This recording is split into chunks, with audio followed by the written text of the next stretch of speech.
This video, I want to talk to you about the 48 Laws of Power, right? Now, Robert Greene, who wrote the book 48 Laws of Power, and it sold over 1 million copies in the US alone, and it's the most influential book around strategy, power dynamics, and human psychology, right? It was published in 1998, and it's always been referred to, you'll see it in any bookstore, it's always been referred to as very important. Politicians, business leaders, celebrities, athletes all refer to it.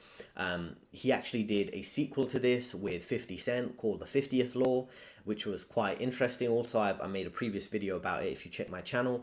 And it's always been a major influence for many powerful people. Now, the book has been praised for expanding upon the themes of Machiavellian. You might have looked into Machiavellian philosophy before. And it talks about leadership, manipulation, and it's the playbook for navigating corporate and social hierarchies, right? It's kind of controversial because some of the strategies are considered maybe ruthless or manipulative, but it's still quite an interesting, important book. And in this video, I want to help you leverage this book to benefit your corporate career. So now law number 1 is focused on why it's crucial in corporate life to never outshine the master. That means never make your boss, your manager, look incompetent, because this could turn you into a threat to them. They might see you as a threat rather than an asset. They might see you as someone who could replace them rather than an asset. Many ambitious employees, they're passed over for promotions because they unintentionally make the manager look insecure, right? So instead of saying, for example, on an email, if you worked on something and it's going to the broader team, senior management, things like that, instead of saying I solved an issue, you might say I solved this issue with the guidance of my manager, inserting their name. We solved this together, just to give them some credit. It keeps you safe rather than your manager maybe seeing you as a threat. And I know that sounds like a small thing to do, but you'll have never really understand how insecure many managers are, because they know they're kind of disposable. Many people in middle management, senior middle management, know they kind of have a pointless role. It's kind of a busy role, just managing people. Sometimes they have work to do, of course, but a lot of it's kind of busy work, overseeing people, and they know that they could be replaced quite easily. So if you just give them credit, it makes them feel a bit more secure in their position, that you won't undermine them or go above their head, and anything you do that is good will reflect on them as being good. Now, how do you apply this, right? It's important to kind of frame your success as a reflection of your boss's leadership to make them look good, demonstrate their competence without overshadowing higher ups, to be valuable but non-threatening. Let them take credit where necessary to keep them invested in your growth, right? So sometimes just let them take credit. Sometimes that could be giving good ideas to your manager, who might discuss it with senior management and present it as their idea. So it leverages your job security being more secure because your manager sees how it benefits them and how they're perceived in the corporate environment. Now, we're going to continue going through the other laws in a moment, but if you are interested, I've worked in the finance industry for over a decade. I have a coaching program to help you outsmart office politics, deal with the social dynamics at work like I cover here, deal with promotions, layoffs, finding your next job, accelerating your goals of financial freedom. So if you're interested, feel free to check that out, link in the description. Now, moving on to point 5. Now, law 5 is around guarding your reputation with your life, right? And why it's crucial in corporate life, we're going to go through now, right? So in terms of your reputation, right? Your reputation really determines your opportunities in life. One bad perception can stall your career, and people in the workplace, they really judge you quickly and remember long-term decisions, especially with regards to trust and competence. Now, an example of this would be if someone's questioning your work ethic and they're sending you emails trying to make you look bad, maybe in front of your management, saying some things, you should always focus on, or keep in the back of your mind, a couple recent projects you've been working on or important work. They say things like your work ethic is lacking. You could say, oh, well, here's what I delivered last quarter. Here's what I've recently been working on. Because sometimes people will deliberately try to undermine you and take little digs and be passive aggressive, take cheap shots in public meetings, which I mean is like broader meetings with broader team members, to see if they can get you to overreact and try to get you to react in an emotionally aggressive way. So just bear in mind, you always have things to refer to what you've been doing, rather than just let them undermine you and have no reaction. So it's important to kind of control your narrative in this sense, right? Ensure your work ethic, reliability, and professionalism is exhibited regularly. Avoid unnecessary drama, like I mentioned. One office rumor can really damage your credibility for years. And build strategic relationships with respected people in the company who could help you progress your career. Another example I just want to mention briefly here, there's actually a DJ called DJ Premier who's quite popular, who's been in the hip hop industry for decades, and he has this particular law tattooed on his arm, on his forearm. Guard your reputation with your life.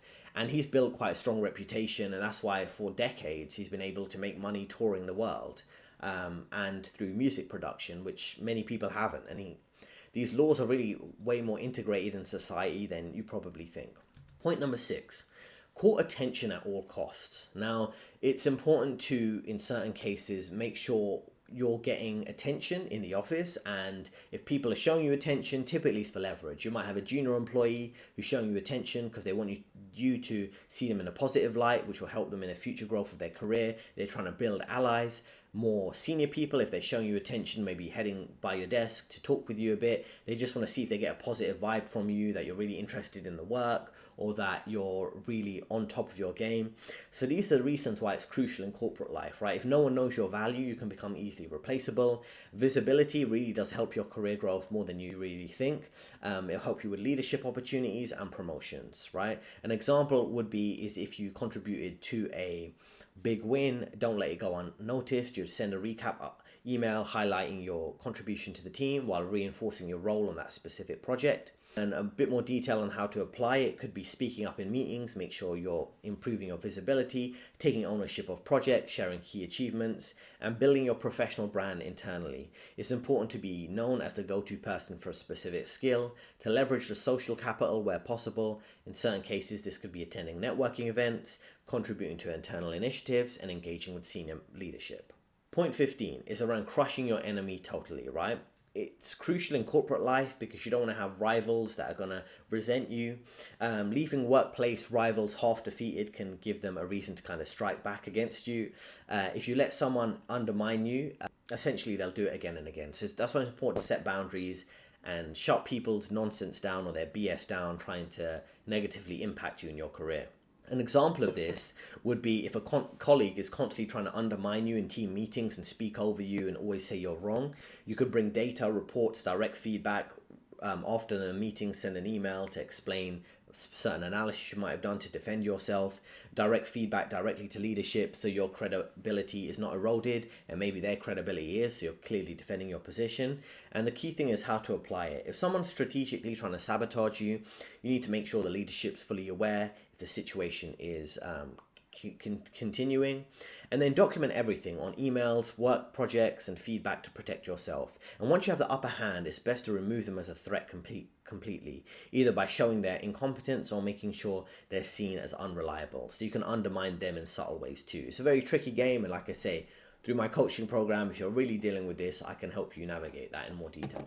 Point number 18 is do not build a fortress to protect yourself, right?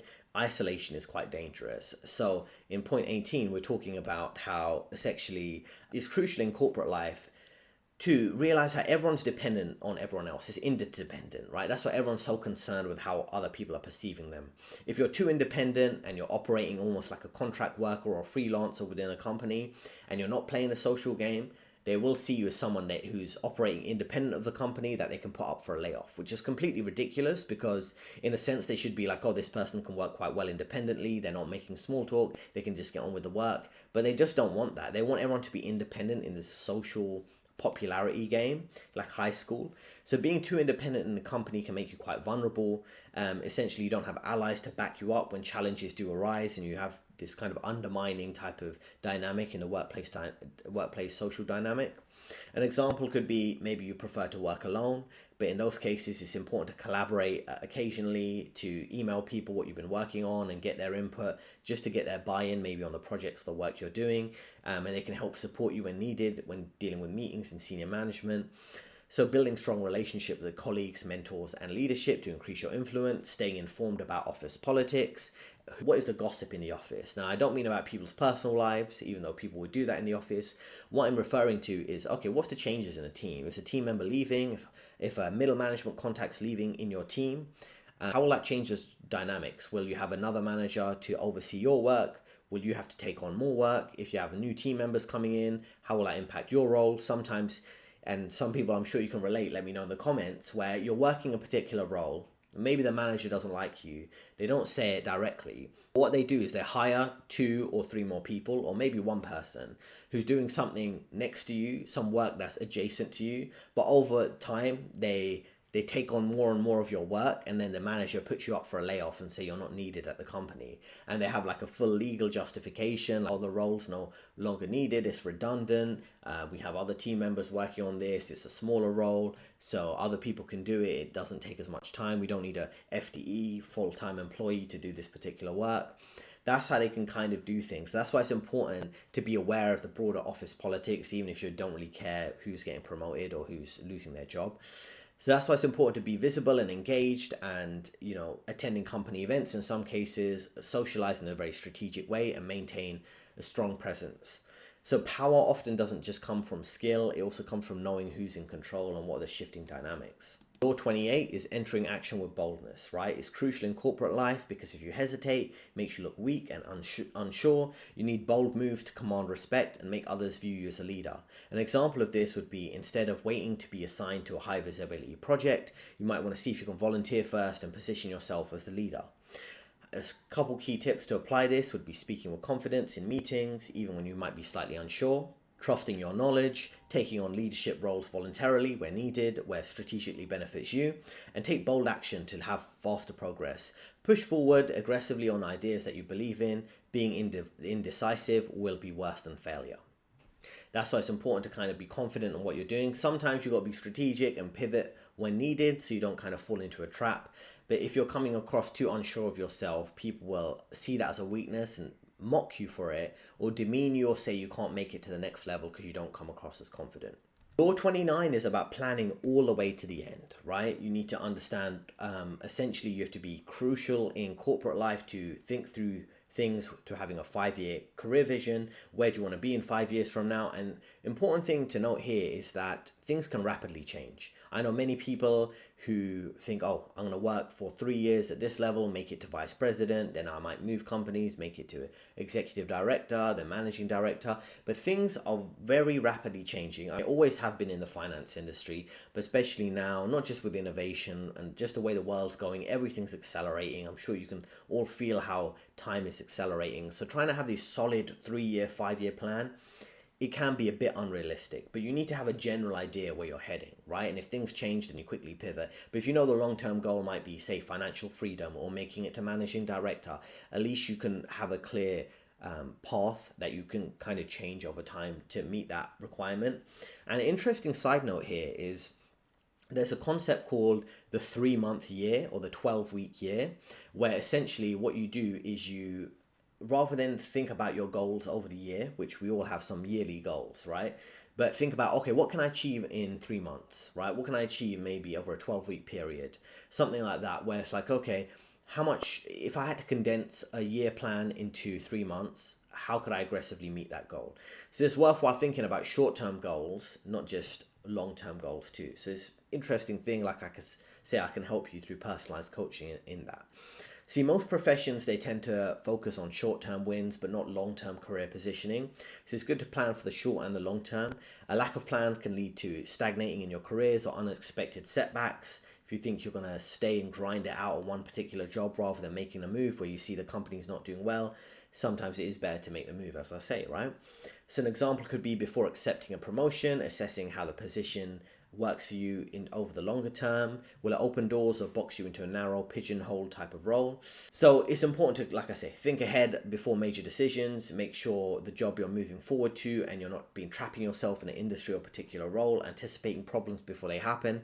Never assume stability in these very unstable times in the corporate jobs with layoffs and things like that. So plan ahead for potential issues. Law 35 is mastering the art of timing, right? An example here would be, if there's rumors or actual layoffs or leadership changes that you think will be coming, really think carefully what you're going to be doing. And what I mean by that is, sometimes if there's layoffs within your department, that could benefit you because you might be able to take on more work or a more senior role by overseeing others due to the team being compressed due to some team members or management leaving.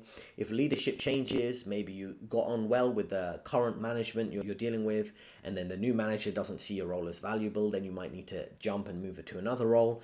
But that's why you need to kind of think through things carefully. And of course, you're trying to be as strategic as you can with limited information, because you're not going to know all the plans that management have, right? I remember working in a role where I was working directly with a C-suite level executive, and effectively they left the company after 6 months or so, and the new manager that came in, be that C-suite level executive, he wanted to reorganize the way the whole department worked, and me and him didn't agree on all the things, and he didn't kind of see what I was doing, and he preferred to maybe hire two cheaper employees to do something I was doing. So you never know how things could really play out, but you can really think strategically. And in that case, I got paid for a layoff because they had certain internal changes and budget cuts and a merger. Covered it in another video. But the whole idea there is that strategically worked out for me in a sense. Yeah, maybe I had to leave the company, but I got a layoff package which was a decent couple months pay, right?